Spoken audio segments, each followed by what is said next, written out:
Hello, good morning student. मैं Sudha Mishra Agrawal public inter college में सभी का हार्दिक स्वागत करती हूँ।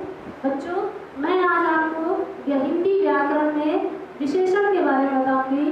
विशेषण किसे कहते हैं, विशेषण के कितने प्रकार होते हैं और कौन सा विशेषण कैसे पहचाना जाएगा, इसके बारे में मैं आपको जानकारी दूंगी, जिससे कि आपको विशेषण समझने में बहुत आसानी होगी। विशेषण भी व्याकरण का बहुत एक महत्वपूर्ण पार्ट है, जिससे आपको बहुत सारी जानकारी मिलेगी। ओके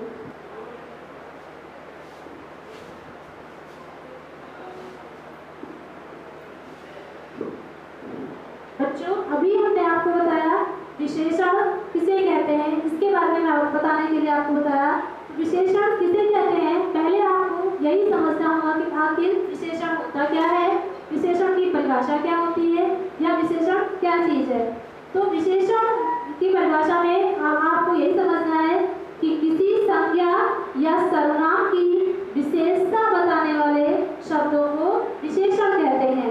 जैसे कोई संज्ञा हो या सर्वनाम हो, कोई भी संज्ञा हो सकती है। संज्ञा में आपको पता है कि व्यक्ति, वस्तु, स्थान कुछ भी आता है।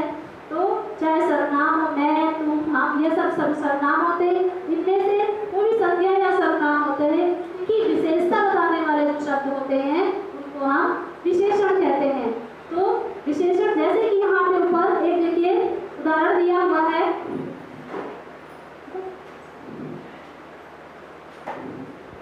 जैसे यहाँ दे रखा है एक ये ऊंची दुकान, फीके पकवान, गरीब आदमी हुआ हैरान, मोटा से लूटे जहां, नटखट चूहे करे परेशान। ये इतना सा आपको एक उदाहरण दे रखा है। इस उदाहरण में आपको देखिए ऊंची मतलब दुकान ऊंची है, तो दुकान की विशेषता बताई जा रही है ऊंची, और पकवान फीके मतलब पकवान की क्या विशेषता है, फीके। और आगे है गरीब आदमी, आदमी मतलब क्या है, गरीब है। तो यहाँ पे है मोटा सेठ, मोटा सेठ मतलब सेठ जो है, सेठ की विशेषता क्या है, मोटा। फिर है चूहे, नटखट चूहे, नटखट चूहे मतलब चूहे की विशेषता बता रहा है, नटखट। तो इस प्रकार ये शब्द जो है संज्ञा या सर्वनाम, संज्ञा शब्द दिए रखे हैं, उनकी सबकी विशेषता बताई गई है। तो कहने का मतलब यही है आपको कि किसी संज्ञा या सर्वनाम की विशेषता बताने वाले शब्द जो होते हैं उनको हम विशेषण कहते हैं। फिर होता है कि विशेषण के भेद। विशेषण कितने प्रकार के होते हैं, हाँ, तो विशेषण के भेद जो होते हैं 5 होते हैं। यह विशेषण 5 प्रकार के होते हैं। नंबर 1 गुणवाचक विशेषण, नंबर 2 संख्यावाचक विशेषण, नंबर 3 परिमाणवाचक विशेषण, और नंबर 4 सार्वनामिक विशेषण। तो सबसे पहले वैसे आता है गुणवाचक विशेषण। आखिर गुणवाचक विशेषण क्या होता है, इसके बारे में आपको जानकारी होनी चाहिए कि हम कैसे जानेंगे कि ये गुणवाचक विशेषण है। इसके लिए जब आपको इसकी परिभाषा बताऊंगी, इसके बारे में बताऊंगा, तभी आप जान पाएंगे कि ये गुणवाचक विशेषण है। तो गुणवाचक विशेषण किसे कहते हैं, जिन विशेषण शब्दों से किसी संज्ञा या सर्वनाम के गुण, दोष, आकार, रंग, स्वभाव, दशा आदि से संबंधित विशेषता प्रकट होती है, उन्हें गुणवाचक विशेषण कहते हैं। जैसे इसने कहा, जैसे क्या आता है कि संज्ञा या सर्वनाम के गुण, जो संज्ञा या सर्वनाम होंगे उसके चाहे गुण हो, चाहे उसके दोष हो, चाहे उसका आकार हो, या उसका रंग हो, या स्वभाव हो, या कोई भी परिस्थिति या दशा हो, तो इन सब से संबंधित जो भी विशेषता होगी या इनसे संबंधित विशेषता प्रकट होती होगी, उन शब्दों को हम गुणवाचक विशेषण कहते हैं। जैसे उदाहरण के तौर पर इसमें दे रखा है, देखिए कि चतुर लोमड़ी चुपचाप खड़ी थी। तो इसमें उदाहरण में आपको सेंटेंस में आप पढ़ेंगे चतुर लोमड़ी चुपचाप खड़ी थी। तो लोमड़ी कैसी है, चतुर है। तो लोमड़ी की विशेषता इसमें क्या बता रहे हैं, चतुर। तो यह कौन सा हो गया, स्वभाव के बारे में पता चल रहा है कि लोमड़ी का स्वभाव चतुर है। तो इसके अभी हमने आपको बताया कि गुणवाचक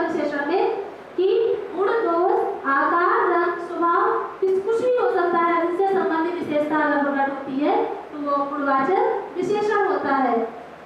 इसी तरीके से दूसरा आपका है संख्यावाचक विशेषण। दूसरा संख्यावाचक विशेषण में देखिए कि संख्या का या इधर आप समझ लीजिए गुणवाचक विशेषण में कौन कौन सी चीजें आ सकती हैं। जैसे हमने अभी आपको ये स्वभाव के बारे में बताया कि चतुर लोमड़ी चुपचाप खड़ी थी, तो लोमड़ी का स्वभाव क्या बताया, चतुर। उसी तरीके से जैसे गुणवाचक विशेषण में गुण कौन कौन से हो सकते हैं, जैसे योग्य, किसी व्यक्ति के बारे में कोई भी व्यक्ति हो उसके गुण कौन से हो सकते हैं, योग्य हो सकता है, ईमानदार हो सकता है, दयालु हो सकता है, अच्छा, बुद्धिमान, श्रेष्ठ, नेक, ये सब क्या है आपके गुण हैं। तो ये सब जो है गुणों को प्रकट करते हैं। तो ये इनमें से अगर कोई चीज आती है तो वो गुणवाचक विशेषण में ही आएगा। उसी तरीके से दोष में कौन कौन से शब्द आ सकते हैं ये आपको पता होना चाहिए। दोष में जैसे दुष्ट, वाणी, कायर, कपटी, अयोग्य, अगर ये शब्द आते हैं तो ये आपके दोष से संबंधित या दोष जो है दोष होते हैं, ये दोषों को प्रकट करते हैं, तो ये भी आपके गुणवाचक विशेषण में ही आएंगे। उसी तरीके से स्थान सूचक मतलब जैसे देखिए देशी, विदेशी, ग्रामीण, शहरी, भारतीय, बनारसी आदि, जैसे ये शब्द अगर आते हैं तो ये शब्द जो है आपके सब स्थान सूचक होंगे, लेकिन ये सब आएंगे इसमें गुणवाचक विशेषण में ही आएंगे। उसी तरीके से काल सूचक में जैसे आप कोई शब्द जैसा होता है, काल सूचक में कौन कौन से शब्द आ सकते हैं उनके बारे में भी आपको पता होना चाहिए। तो कालवाचक में जैसे पुरातन, नवीन, प्राचीन, आधुनिक आदि, ये शब्द जो है सभी आपके काल सूचक में आते हैं। और जैसे हमने आपको जैसे गुणवाचक विशेषण परिभाषा में बताया था कि आकार, रंग, स्वभाव, दशा, इन सब चीजों गुण, दोष। तो स्वाद में कौन से शब्द आ सकते हैं, जैसे स्वाद में मीठा, खट्टा, फीका, नमकीन, तीखा, चटपटा, रसैला, ये सब क्या होंगे आपके स्वाद को प्रकट करते हैं। तो ये सब स्वाद सूचक विशेषण में जो है स्वाद सूचक है, ये सब गुणवाचक विशेषण में ही आएंगे। फिर दूसरा है आपका आकार सूचक। आकार सूचक मतलब जो किसी में से हमने अभी आपको परिभाषा बताया था कि जिन विशेषण शब्दों से किसी संज्ञा या सर्वनाम के गुण, दोष, आकार बताया था, रंग बताया था, स्वभाव बताया था, इनसे संबंधित विशेषता प्रकट होती है। तो आकार में कौन कौन सी चीजें आ सकती हैं, आप सोचेंगे आकार क्या होता है, कौन सा आकार। तो आकार में अगर ये शब्द आते हैं जैसे नाटा, छोटा, बौना, गोल, चौकोर, लंबा, चौड़ा आदि, अगर ये सभी शब्द होते हैं तो ये सब आकार में आते हैं और इनको गुणवाचक विशेषण में ही गिना जाता है। उसी तरीके से रंग बताया था, परिभाषा में रंग था, तो रंग में कौन कौन से शब्द जो है पता चलता है कि शब्दों से। तो उसमें जैसे काली, नीली, लाल, हरी, गुलाबी, सफेद, कोई भी कलर हो सकता है। अगर इनसे संबंधित कोई शब्द आते हैं तो वो भी सब आपके गुणवाचक विशेषण में ही होते हैं। तो कहने का मतलब है जो भी परिभाषा हमने आपको गुणवाचक विशेषण की बताई है उनमें कौन कौन से शब्द आ सकते हैं, कौन कौन से शब्दों को गुणवाचक विशेषण में गिना जाएगा, ये इन सब के बारे में हमने आपको बताया कि गुण सूचक वाले कौन से शब्द होंगे, दोष सूचक वाले कौन से शब्द होंगे, और स्थान सूचक वाले कौन से शब्द होंगे, और काल सूचक वाले कौन से शब्द होंगे, कौन से शब्द स्वाद सूचक में आएंगे, कौन से दशा सूचक में आएंगे, और कौन से आकार में आएंगे, कौन से शब्द रंग में आएंगे। तो ये जितने शब्द हमने आपको समझाए, अगर इनसे संबंधित कोई भी शब्द आता है सेंटेंस में तो वो आपका गुणवाचक विशेषण ही कहलाएगा।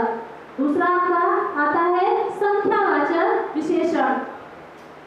तो अब आपको गुणवाचक विशेषण के बाद संख्यावाचक विशेषण को समझना है कि संख्यावाचक विशेषण किसे कहते हैं। तो जैसे कि शब्द से ही पता चल रहा है आपको कि संख्यावाचक विशेषण, तो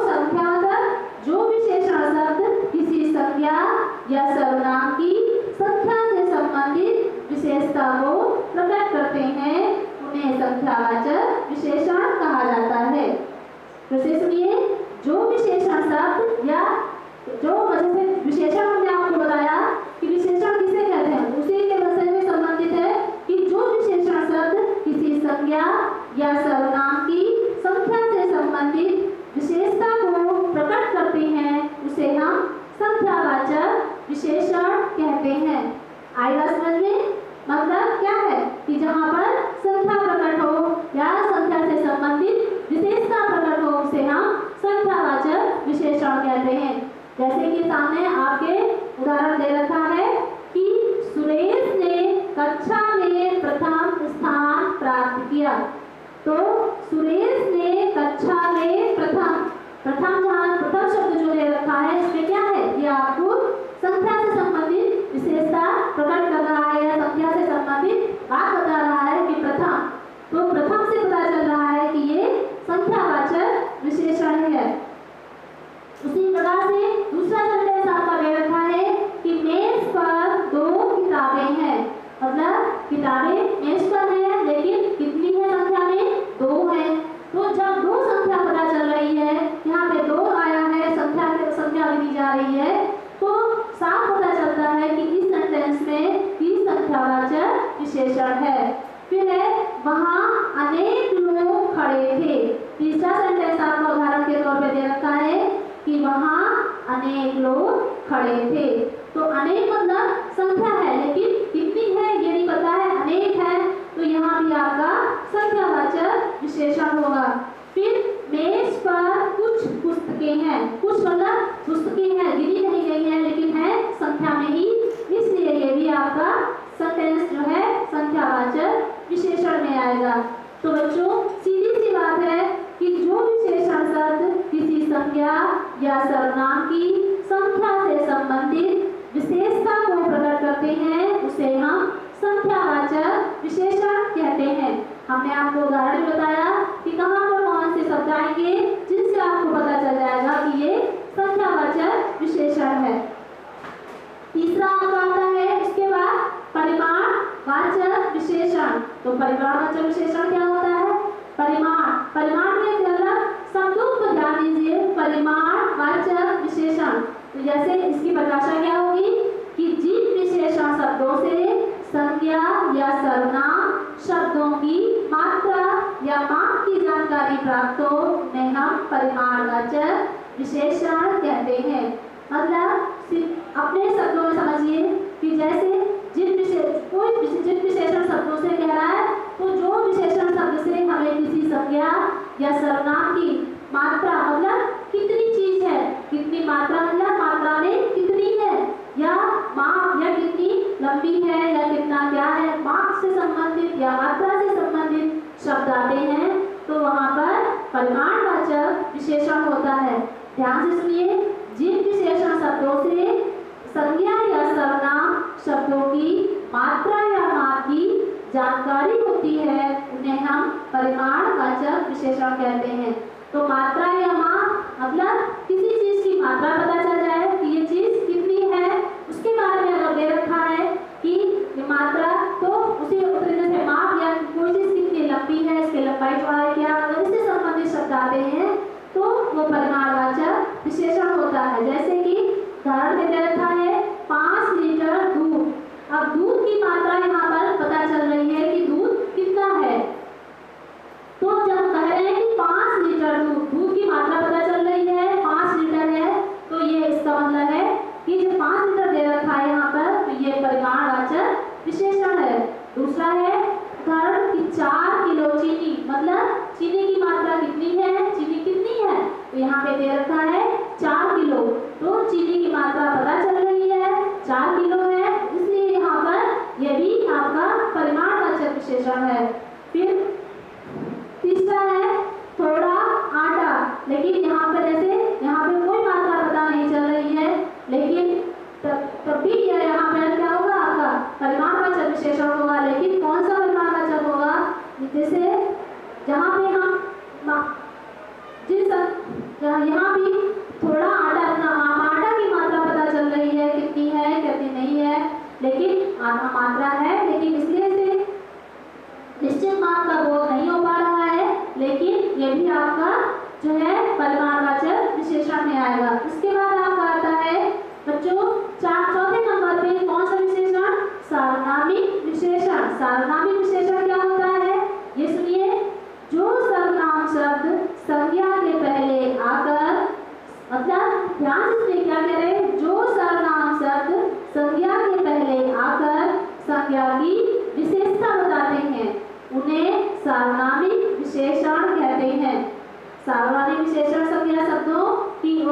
संकेत करते हैं, इसीलिए इन्हें संकेतवाचक विशेषण भी कहते हैं। जैसे क्या कहना, संज्ञा के पहले आकर, संज्ञा से पहले जो शब्द आएंगे वहां पर और संज्ञा की विशेषता बताएंगे। संज्ञा शब्द जो दे रखा है उससे पहले आकर के संज्ञा की विशेषता बताते हैं, उन्हें हम सार्वनामिक विशेषण कहते हैं। जैसे वह लड़का बुद्धिमान है, तो लड़के की विशेषता यहाँ पर बताई जा रही है। लड़का क्या है, संज्ञा है, और विशेषता बताई जा रही है बुद्धिमान। तो बुद्धिमान से आपको ये इस उदाहरण में बुद्धिमान जो है इससे लड़के की संज्ञा से पहले आकर बता रहे हैं, इसलिए यहाँ पर ये सार्वनामिक विशेषण हो जाएगा।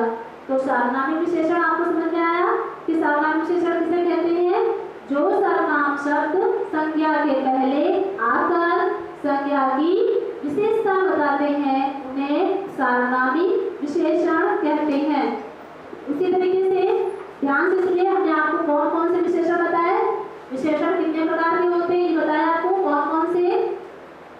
सबसे पहले कौन सा आएगा? गुणवाचक विशेषण, संख्यावाचक विशेषण और परिमाणवाचक विशेषण, फिर है सार्वनामिक विशेषण। ये विशेषण के हमने आपको भेद बताया, कौन कौन से विशेषण होते हैं, कितने प्रकार के होते हैं, उनकी क्या परिभाषा होती है, कैसे निश्चित करेंगे कौन सा विशेषण है, इसके बारे में आपको जानकारी दी है। आप जैसे दे रखा है कुछ संज्ञा शब्द दिए हैं, कुछ संज्ञा शब्द दिए हैं, उनको हम विशेषण में जब बदलेंगे या विशेषण में बदलेंगे तो कैसे क्या आ जाए, कौन सा शब्द का क्या बदल के हो जाएगा, इसके बारे में देखिए। जैसे संज्ञा शब्द कौन से दिया है, संज्ञा में क्या है, घर दिया है, घर को जब विशेषण में बदल रहे हैं तो हो जाएगा घरेलू। उसी तरीके से अर्थ दिया है, अर्थ को विशेषण बनाया तो हो गया आर्थिक। और तीसरा दिया है धर्म शब्द संज्ञा है तो उसको जो विशेषण बनाया तो हो गया धार्मिक। नगर का नागरिक, दिन का दैनिक और वर्ष का वार्षिक, विनय का विनयशील। ऐसे विनय शब्द संज्ञा ले रखा है तो जो विशेषण बनाएंगे तो हो जाएगा विनयशील। इसी तरीके से चमक, चमक विशेषण बनाया तो हो गया चमकीला। दुख का विशेषण बनाया तो हो गया दुखी। और व्यवहार का विशेषण बनाया तो हो गया व्यवहारिक। इसी तरीके से बहुत सारे शब्द देखिए यहाँ पे दे रखे हैं संज्ञा, उनमें जो है उनको जो बदल करके हम बनाएंगे, विशेषण बनाएंगे, तो विशेषण बदल करके क्या हो जाएंगे ये आपको जो देखना है, समझना है। उन बदले शब्दों को आप जब पढ़ेंगे सभी को तो आपको सब समझ में आ जाएगा कि संज्ञा शब्दों को बदल करके विशेषण बनाना होगा, तो नए शब्द जो बनेंगे वो कौन से बनेंगे ये आपको जानकारी हो जाएगी। बच्चों समझ में आया आपको विशेषण क्या होता है, विशेषण कितने प्रकार के होते हैं, और संज्ञा शब्दों को विशेषण से बदलना है तो कौन से शब्द बनेंगे इसके बारे में मैंने आपको जानकारी दी। समझ में आया?